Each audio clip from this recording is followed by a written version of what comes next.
ഈശോ മിശിഹായ്ക്കും സ്തുതിയായിരിക്കട്ടെ. നമ്മളെല്ലാവരും വിശുദ്ധ വാരത്തിലേക്ക് പ്രവേശിച്ചിരിക്കുകയാണ്. ഓരോ നസ്രാണി കുടുംബങ്ങളും പെസഹ വേഴത്തിന് വേണ്ടി നമ്മുടെ കുടുംബങ്ങളെല്ലാം, ഭവനങ്ങളും പരിസരങ്ങളെല്ലാം വൃത്തിയാക്കുന്ന ഒരു തിരക്കിലാണ്. കാരണം അത്രമാത്രം വിശുദ്ധമായിട്ടാണ് നമ്മളെല്ലാവരും നമ്മുടെ ഭവനങ്ങളിൽ പെസഹ ആചരിക്കുന്നത്. അത് ഈ കാലഘട്ടത്തിൽ ഏതാനും ചില കുടുംബങ്ങളിൽ അത് നഷ്ടപ്പെട്ടു പോകുന്നുണ്ടോ എന്നുള്ളൊരു സംശയം എല്ലാവർക്കുമുണ്ട്.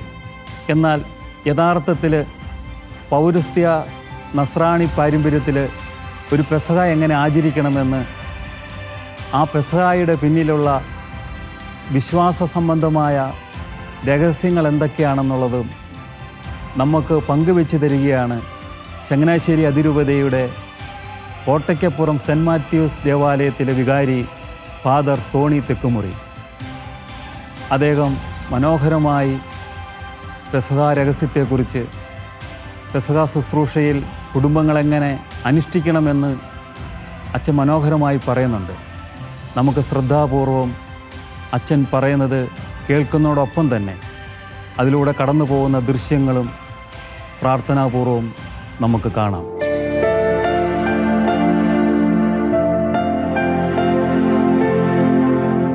പ്രിയപ്പെട്ടവരെ, നമ്മൾ നമ്മുടെ കർത്താവിൻ്റെ വിശുദ്ധവാര ആചരണ ആഘോഷത്തിലാണ്. നമ്മുടെ കർത്താവിൻ്റെ പീഡാനുഭവ ആഴ്ച ആരംഭിക്കുന്നത് ഓശാന തിരുനാളോടുകൂടിയാണ്. വിജയശ്രീലാളിതനായി ജെറുസലേം പട്ടണത്തിലേക്ക് കഴുതപ്പുറത്ത് കർത്താവ് എത്തിയതിൻ്റെ ഓർമ്മയായിട്ടാണല്ലോ നമ്മൾ ഓശാന തിരുനാൾ ആഘോഷിക്കുന്നത്. ഓശാന കഴിഞ്ഞാൽ പിന്നീട് വരുന്ന 7 ദിവസങ്ങൾ നമ്മളെ സംബന്ധിച്ചിടത്തോളം വളരെ തീവ്രമായ വിശ്വാസ അനുഷ്ഠാനത്തിൻ്റെയും വിശ്വാസ ജീവിതത്തിൻ്റെയും ആഴ്ചയാണ്. ഈ ആഴ്ചയെ നമ്മുടെ കർത്താവിൻ്റെ പെസഹ ആഴ്ച എന്നാണ് നമ്മൾ വിളിക്കുന്നത്. നമ്മുടെ കർത്താവിൻ്റെ പെസഹ പഴയ നിയമ ഇസ്രായേൽ ജനതയുടെ പെസഹായുടെ വളർച്ചയും തുടർച്ചയും പൂർണ്ണതയുമാണ്. 430 വർഷങ്ങൾ ഈജിപ്തിൻ്റെ അടിമത്തത്തിൽ നിന്ന് ഇസ്രായേൽ ജനം ദൈവത്താൽ വിമോചിക്കപ്പെട്ട് കാനാൻ ദേശത്തേക്ക് യാത്ര ചെയ്യുന്നതിൻ്റെ തലേ രാത്രിയിലാണ് ഇസ്രായേൽ ജനത്തിൻ്റെ ആദ്യ പെസഹ നടക്കുന്നത്. പെസഹ എന്ന വാക്കിൻ്റെ അർത്ഥം കടന്നുപോകലെന്നാണ്. അതായത് ഈജിപ്തിലൂടെ സംഹാരദൂതൻ ഇസ്രായേൽ ജനത്തിൻ്റെ വീടുകൾ ഒഴിച്ച് കടന്നുപോയതിനെ ഓർമ്മപ്പെടുത്തിക്കൊണ്ടാണ്. സംഹാരദൂതൻ 2 തരത്തിലാണ് കടന്നുപോയത്. ഒന്ന്, അവൻ സംഹരിച്ചുകൊണ്ട് കടന്നുപോയി. 2, അവൻ രക്ഷിച്ചുകൊണ്ട് കടന്നുപോയി. ഈജിപ്തിൻ്റെ കുടുംബങ്ങളിൽ അവൻ സംഹാരദൂതനായിരുന്നു. എന്നാൽ ഇസ്രായേൽ ഭവനങ്ങളിൽ അവൻ രക്ഷയുടെ ദൂതനായിരുന്നു. അങ്ങനെ പഴയ നിയമത്തിൽ കടന്നുപോകലിനെ അനുസ്മരിക്കുന്നതോടൊപ്പം തന്നെ അതിൻ്റെ പൂർണ്ണതയാണ് കർത്താവിൻ്റെ ജീവിതത്തിലേക്ക് വരുമ്പോൾ കർത്താവിൻ്റെ പെസഹ എന്ന് പറയുന്നത്.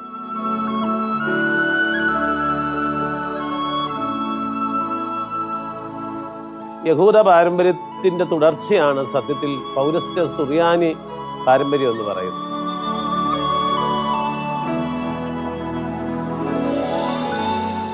ഒരു വർഷത്തിലെ നമ്മുടെ ജീവിതത്തിലെ ഏറ്റവും പ്രധാനപ്പെട്ട ആഴ്ചയായിട്ടാണ് നമ്മൾ പെസഹ ആഴ്ചയെ കാണുന്നത്. തിങ്കൾ, ചൊവ്വ, ബുധൻ ദിവസങ്ങൾ യഥാർത്ഥത്തിൽ പെസഹായ്ക്കുള്ള വലിയ ഒരുക്കത്തിൻ്റെ ദിവസങ്ങളാണ്. നമ്മുടെ പഴയ സുറിയാനി കുടുംബങ്ങളിൽ ഈ ദിവസങ്ങളിൽ തീവ്രമായ ഒരുക്കമാണ്. ഞാൻ ഇന്നും ഓർക്കുന്നുണ്ട്, അമ്മ ഈ ആഴ്ചയിൽ എങ്ങും യാത്ര ചെയ്യാറില്ല. അമ്മ ഈ 3 ദിവസങ്ങളും വീടും പരിസരവും അടിച്ച് വൃത്തിയാക്കി, അടുക്കള കഴുകി, പാത്രങ്ങളൊക്കെ കഴുകി വൃത്തിയാക്കി വെയിലത്ത് വെച്ച് ഉണക്കി, അങ്ങനെ ഞങ്ങളെ ആ അടുക്കളയുടെ ഭാഗത്തേക്ക് അടുപ്പിക്കുന്നത് പോലുമില്ല. അത്രമാത്രം അമ്മയുടെ ഒരു പ്രൈവറ്റ് പ്രോപ്പർട്ടിയും പ്ലേസും പോലെയാണ് ആ ദിവസങ്ങളിൽ അടുക്കളയെ അമ്മ കണ്ടത്. അമ്മയ്ക്ക് വേണ്ടി എല്ലാ വർഷവും അപ്പൻ പുതിയ ഒരു കച്ചമുറിയും തോർത്തും ചട്ടയും തയ്പ്പിച്ചു കൊടുക്കുമായിരുന്നു. അങ്ങനെ പുതിയ വസ്ത്രങ്ങൾ അണിഞ്ഞുകൊണ്ടാണ് എല്ലാ അമ്മമാരും ഈ പാലുകാച്ചൽ കർമ്മങ്ങൾക്കായിട്ടും പെസഹ അപ്പം ഒരുക്കാനായിട്ടും ഒരുങ്ങിക്കൊണ്ടിരുന്നത്. ഞങ്ങളുടെയൊക്കെ നാടുകളിൽ മൺകലത്തിൽ പുതിയ മൺകലവും ചിരട്ട തവിയും എല്ലാ വർഷവും വാങ്ങിക്കുമായിരുന്നു. പാല് കാച്ചാൻ വേണ്ടി മാത്രമായിട്ടാണ് വാങ്ങിച്ചുകൊണ്ടിരുന്നത്. മക്കൾ ഇതെല്ലാം കണ്ട് ഞങ്ങളുടെ മനസ്സിൽ മുഴുവൻ ഈ അമ്മയുടെ ഒരുക്കമാണ്. പെസഹായ്ക്ക് വേണ്ടി ഒരു വീട് മുഴുവൻ എങ്ങനെയാണ് ഒരുങ്ങുന്നതെന്നുള്ളതായിരുന്നു ഞങ്ങളുടെ മനസ്സിലെ ആദ്യത്തെ പെസഹ. അങ്ങനെയാണ് കുഞ്ഞുങ്ങളുടെ മനസ്സിൽ ഈ പെസഹ ഇംപ്രിന്റ് ചെയ്യപ്പെട്ടതെന്ന് വേണമെങ്കിൽ പറയാനായിട്ട് പറ്റും. പ്രത്യേകിച്ച് പെസഹ ബുധനെ ഒരുക്കത്തിന്റെ ബുധൻ എന്നാണ് നമ്മുടെ പൂർവ്വപിതാക്കന്മാർ വിളിച്ചിരുന്നത്. അന്ന് വലിയ ഒരുക്കമാണ്. ഇനി പെസഹ അപ്പവും പാലും ഉണ്ടാക്കാൻ വേണ്ടിയിട്ടുള്ള ഒരുക്കമാണ് പെസഹ ബുധനാഴ്ചയും പെസഹ വ്യാഴാഴ്ചയും നടക്കുന്നത്. നമ്മുടെ കർത്താവിൻ്റെ പെസഹയെ നമ്മൾ അനുസ്മരിക്കുന്ന രാത്രിയാണല്ലോ പെസഹ രാത്രി. അന്ന് പാല് കാച്ചാൻ വേണ്ടി പ്രത്യേകമായിട്ടുള്ള തേങ്ങ അപ്പൻ ഒരുക്കി വെക്കും.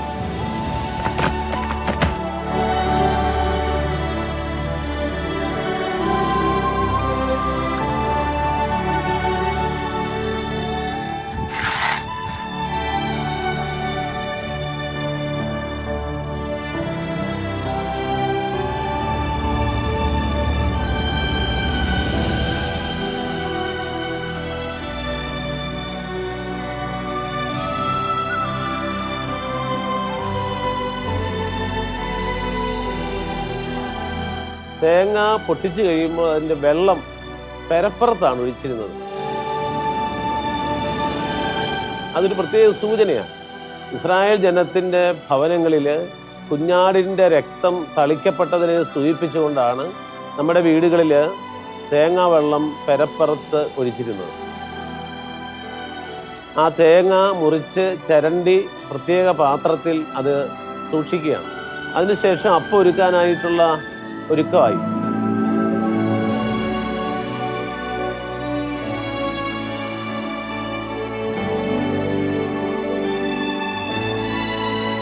പെസഹ രാത്രിയിൽ അമ്മ അപ്പം ഒരുക്കും, അപ്പനാണ് അപ്പം മുറിച്ച് വിളമ്പിയിരുന്നത്. അത് ഈശോയുടെ കാലത്തും അങ്ങനെ തന്നെയാണ്. അതുകൊണ്ടാണല്ലോ ഈശോ അന്ത്യ അത്താഴത്തിൽ അപ്പം എടുത്ത് മുറിക്കുന്നത്. ഇന്നും യഹൂദരുടെ ഇടയിൽ അങ്ങനെയാണ്. പെസഹ അപ്പം ഒരുക്കുമ്പോൾ നമ്മുടെയൊക്കെ പാരമ്പര്യത്തിൽ ആ അപ്പത്തിന് മുകളിൽ ഓശാനിക്ക് കിട്ടിയ കുരുത്തോല മുറിച്ച് കുരിശാക്കി വെക്കുമായിരുന്നു. അങ്ങനെയാണ് അതിന് കുരിശപ്പം എന്ന് പേര് വന്നത്. പുളിക്കാത്ത മാവിൽ വേവിച്ചെടുത്തതുകൊണ്ടാണ് അതിനെ പുളിക്കാത്ത അപ്പം എന്ന് നമ്മൾ വിളിക്കാൻ തുടങ്ങിയത്. അതോടൊപ്പം തന്നെ ഇൻട്രിയപ്പം എന്ന് വിളിക്കും. ഇൻട്രിയപ്പം എന്ന് പറഞ്ഞാൽ കർത്താവിൻ്റെ കുരിശേൽ ഉണ്ടായിരുന്ന INRI, ഇൻട്രി, അത് ചെന്തമിഴാണ്. അങ്ങനെയാണ് ഈ ഇൻട്രിയപ്പം എന്ന പേര് വരുന്നത്. അപ്പൊ പെസഹായ്ക്ക് മുറിക്കുന്ന അപ്പത്തിന് ഈ 3-4 പേരുകളാണ്. കുരിശപ്പം, ഇൻട്രിയപ്പം, പുളിക്കാത്ത അപ്പം എന്നൊക്കെ പേര് ഇതിനുണ്ടായിരുന്നു. ഈ അപ്പം വേവിക്കാൻ വെക്കുന്നതിന് മുമ്പ് 3 മഞ്ഞൾ അപ്പത്തിൻ്റെ മുകളിൽ നമ്മുടെ അമ്മമാർ വെക്കുമായിരുന്നു. അത് നമ്മുടെ കർത്താവിനെ കുരിശിൽ തറച്ചപ്പോൾ തറച്ച ആണികളുടെ പ്രതീകമായിട്ടാണ് ഈ 3 മഞ്ഞൾ അപ്പത്തിന് മുകളിൽ വെച്ചിരുന്നത്. 2 തരത്തിലുള്ള അപ്പമാണ് ഉണ്ടാക്കുന്നത്. ഒന്ന് ഇൻട്രിയപ്പം ഉണ്ടാക്കും, കുരിശപ്പം ഉണ്ടാക്കും. കുരിശപ്പം ഒരെണ്ണമേ ഉണ്ടാക്കാറുള്ളൂ. ഒരു വീടിന് ഒരപ്പം. ഇൻട്രിയപ്പം എത്ര വേണേലും ഉണ്ടാക്കാം. പക്ഷെ കുരിശപ്പം ഒരെണ്ണമേ നമ്മുടെ വീടുകൾ ഉണ്ടാക്കിയിരുന്നുള്ളൂ. അത് ആ വീട്ടിൽ മാത്രമേ കഴിച്ചിരുന്നുള്ളൂ. അത് മുറിച്ച് മറ്റാർക്കും കൊടുത്തിരുന്നില്ല. കുരിശപ്പം മിച്ചം വെക്കുമായിരുന്നില്ല. ഇനി അങ്ങനെ മിച്ചം ഉണ്ടെങ്കിൽ പോലും മറ്റു വീടുകളിലേക്ക് അത് കൊടുക്കുമായിരുന്നില്ല. പിറ്റേ ദിവസം രാവിലെ പാലോടുകൂടി ആ അപ്പം വീട്ടുകാർ തന്നെ കഴിക്കുകയായിരുന്നു പതിവ്. നമ്മൾ അയൽവക്കത്തുള്ളവർക്കൊക്കെ കൊടുത്തിരുന്നത് ഇൻട്രിയപ്പമാണ്. അത് കുരിശ് വെക്കാത്ത അപ്പമാണ് ഇൻട്രിയപ്പം. അതും പാലും ഒക്കെ നമ്മൾ മറ്റുള്ളവർക്കൊക്കെ കൊടുക്കുമായിരുന്നു.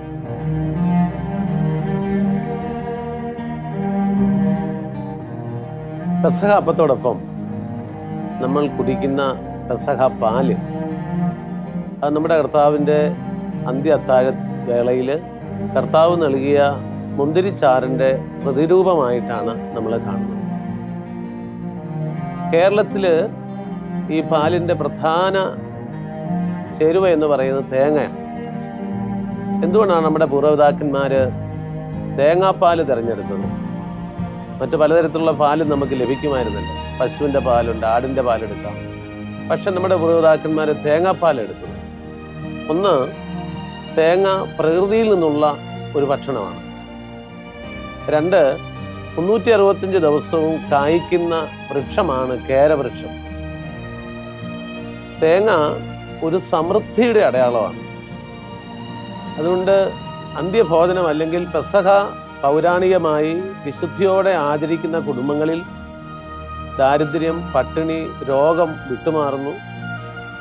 അത് ആ കുടുംബത്തിൽ എന്നും ഒരു സമൃദ്ധിയുടെയും സന്തോഷത്തിൻ്റെയും സമാധാനത്തിൻ്റെയും അന്തരീക്ഷം ഉണ്ടാവും എന്നതിനെയും കൂടെ സൂചിപ്പിച്ചുകൊണ്ടാണ് തേങ്ങയിൽ നിന്നെടുത്ത പാല് നമ്മൾ കാച്ചാനായിട്ട് ഉപയോഗിച്ചിരുന്നത്.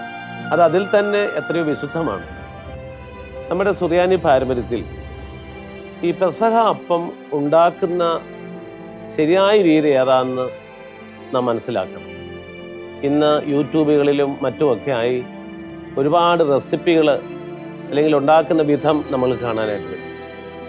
എന്നാൽ നമ്മുടെ പൂർവ്വപിതാക്കന്മാർ പെസഹ രാത്രിയിൽ അപ്പം ഉണ്ടാക്കിയിരുന്ന വിധം ഈ പറഞ്ഞ വിധമാണ്. കുരിശപ്പ, ഇന്ദ്രിയപ്പ ഇവ തയ്യാറാക്കുന്നതിനെ കുറിച്ച് ഇങ്ങനെയാണ് നമ്മുടെ പാരമ്പര്യത്തിൽ കിടക്കുന്നത്. 1 കിലോ ആവശ്യാനുസരണം അളവ് കൂട്ടാം. അതനുസരിച്ച് മറ്റ് വിഭവങ്ങൾ വർദ്ധിപ്പിക്കണം. പച്ചരി പൊടിച്ചു വറക്കണം. നല്ല 2-3 തേങ്ങ ചെറുതായി ചുരണ്ടിയെടുക്കണം. ഒരു 200 ഗ്രാം ഉഴുന്ന് പരിപ്പ്, ആവശ്യത്തിന് വെളുത്തുള്ളിയും ജീരകവും, അത്യാവശ്യമെങ്കിൽ ഏതാനും ചുവന്നുള്ളി കൂടി ചേർക്കാവുന്നതാണ്. അത് വൃത്തിയാക്കി എടുത്തത്, അത്യാവശ്യത്തിന് ഉപ്പുനീര്. ഇത്രയുമാണ് നമ്മൾ അപ്പം ഉണ്ടാക്കാനായിട്ട് ഉപയോഗിക്കുന്നത്. ഉഴുന്ന്, വെളുത്തുള്ളി, ജീരകം, ചുവന്നുള്ളി ഇവ വെവ്വേറെ അരിച്ചെടുക്കണം. ഇവയെല്ലാം കൂട്ടിച്ചേർത്ത് വിസ്താരമുള്ള ഒരു പാത്രത്തിൽ വറുത്ത പൊടിയുമായി നന്നായിട്ട് കുഴയ്ക്കണം. അത് അധികം നീണ്ടുപോകാതെ നമ്മൾ ശ്രദ്ധിക്കണം. മധുരമോ ഈസ്റ്റോ യാതൊരു കാരണവശാലും ചേർക്കരുത്. ഇങ്ങനെ കുഴച്ച മാവ് കുരിശപ്പത്തിനും ഇൻട്രിയപ്പത്തിനും നമ്മൾ ഉപയോഗിക്കുന്നു. ഇനി അപ്പം ഉണ്ടാക്കുന്ന രീതി എങ്ങനെയാണ്? പണ്ട് നമ്മുടെ അമ്മമാർ ഇങ്ങനെയാണ് ചെയ്തിരുന്നത്. അപ്പം ഉണ്ടാക്കുന്നതിന് വാഴയിൽ കീറി തണ്ട് കളഞ്ഞ് വെയിലത്ത് വാട്ടിയില്ല, തീയിലത് വാട്ടരുത്. കുരിശപ്പം വാട്ടിയ തൂശനിലയിലോ പരന്ന പ്ലേറ്റിലോ തയ്യാറാക്കാം. പ്ലേറ്റിന് നിരപ്പിൽ ചേരുവ നിറച്ച് അതിന് നടുവിലായി ഓശാന കുരുത്തോലയുടെ അഗ്രം കുരിശു രൂപത്തിലാക്കി പതിപ്പിക്കണം. ഈ കുരിശിൻ്റെ വശങ്ങളിലായി 3 ചെറിയ കഷ്ണം ഉണക്കമഞ്ഞളും വയ്ക്കണം. വാഴയിലയിലാണ് കുരിശപ്പം ഉണ്ടാക്കുന്നതെങ്കിൽ 2 ഇഞ്ച് കനത്തിൽ കൂടാതെ അപ്പം പരത്തി ഇല വശങ്ങളിൽ നിന്നും മടക്കി കൂട്ടി കെട്ടിയെടുക്കണം. അപ്പോൾ കുരിശപ്പമായി. ഇൻട്രിയപ്പത്തിനും ഈ ചേരുവകൾ തന്നെയാണ് വേണ്ടത്. ചതുരത്തിലുള്ള വാട്ടിയെടുത്ത വാഴയിലയിൽ അടയുണ്ടാക്കുവാൻ പരത്തുന്നത് പോലെ 1/2 ഇഞ്ച് കനത്തിൽ പരത്തി കോണുകളിൽ നിന്നും മധ്യത്തിലേക്ക് മടക്കി ചതുരാകൃതിയിൽ നമ്മൾ മടക്കിയെടുക്കുന്നു. അവിടെ ഇൻട്രിയപ്പവും തയ്യാറായി. ഇനി അതെങ്ങനെയാണ് വേവിക്കുന്നത്? പൊക്കമുള്ള അലൂമിനിയം ചെമ്പ് കലത്തിൽ 2-3 ചിരട്ട കമഴ്ത്തി വെച്ച് വെള്ളമൊഴിക്കുന്നു. ചിരട്ടയ്ക്ക് മുകളിൽ വാഴത്തണ്ടിൽ ത്രികോണ ആകൃതിയിൽ മടക്കി പാകുന്നു വാഴത്തണ്ട്. അതിന് മുകളിലായി അപ്പങ്ങൾ വയ്ക്കുന്നു. ഏറ്റവും മുകളിലാണ് കുരിശപ്പം വയ്ക്കാറുള്ളത്. അതിനുശേഷം പാത്രം അടുപ്പിൽ വെച്ച് മൂടുന്നു. ഒരേ രീതിയിൽ തീ കത്തിക്കുമ്പോൾ വിഭവങ്ങൾ ആവിയിൽ വേകുന്നു. അപ്പച്ചമ്പിൽ പ്രസ്തുത അപ്പങ്ങൾ സൗകര്യപ്രദമായി നിർവഹിക്കാവുന്നതാണ്. പക്ഷേ നമ്മുടെ പിതാക്കന്മാർ ചെയ്തിരുന്നത് മേൽപ്പറഞ്ഞ രീതിയിലാണ്. ഇങ്ങനെ വേവിച്ചെടുക്കുന്ന കുരിശപ്പവും ഇൻട്രിയപ്പവും പെസഹ പന്തി ഭോജനത്തിന് തയ്യാറായി കഴിഞ്ഞു. ഇങ്ങനെ നമ്മൾ അന്ത്യാത്താഴത്തിന് കുരിശപ്പം ഉണ്ടാക്കുന്ന രീതിയും അത് വേവിക്കുന്ന രീതിയും ഇങ്ങനെയായിരുന്നു. പരമ്പരാഗതമായി നമ്മുടെ സുറിയാനി കുടുംബങ്ങളിൽ പാലുണ്ടാക്കിയിരുന്ന വിധം ഇപ്രകാരമാണ്. ഒരു തേങ്ങയുടെ പാല് ആവശ്യത്തിന്,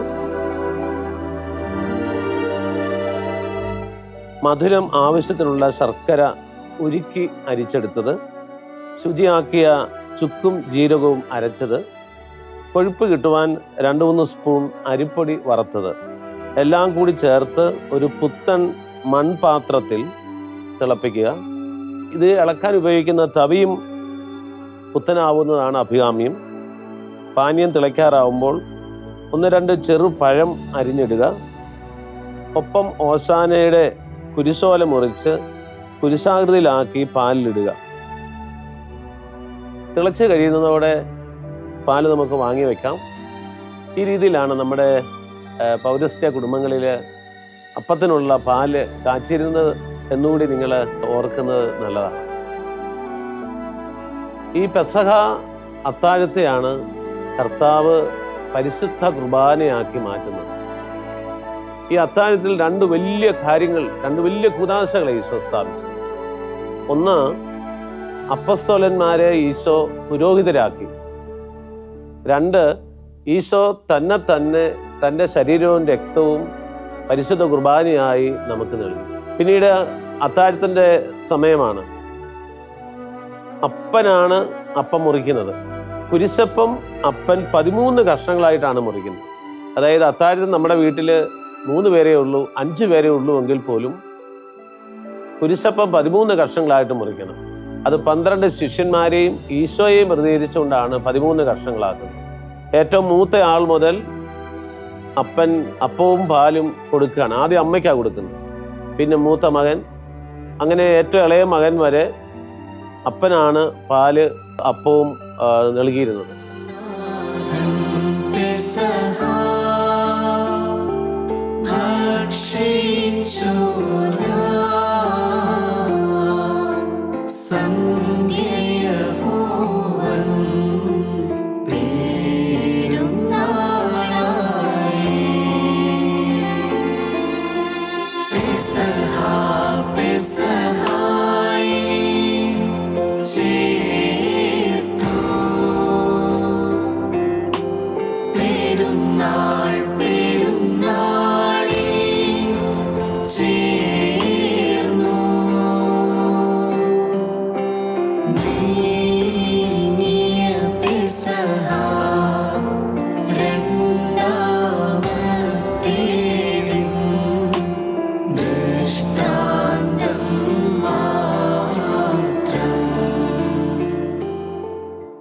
സഭയിലെ ഏറ്റവും ശക്തമായ 2 കൂദാശകളാണ് ഈ പെസഹ രാത്രിയിൽ ഈശോ സ്ഥാപിച്ചത്. പരിശുദ്ധ പൗരോഹിത്യവും പരിശുദ്ധ കുർബാനയും. അപ്പം നമ്മൾ എത്രമാത്രം വിശുദ്ധിയോടെ, കരുതലോടെ, പവിത്രതയോടെ വേണം ഈ ശുശ്രൂഷയിലേക്കും പെസഹ ആചരണത്തിലേക്കും പ്രവേശിക്കേണ്ടതെന്ന് നമ്മെ ഓർമ്മപ്പെടുത്തുന്ന നിമിഷങ്ങൾ കൂടിയാണിതെന്ന് നമുക്ക് മറക്കാതിരിക്കാം.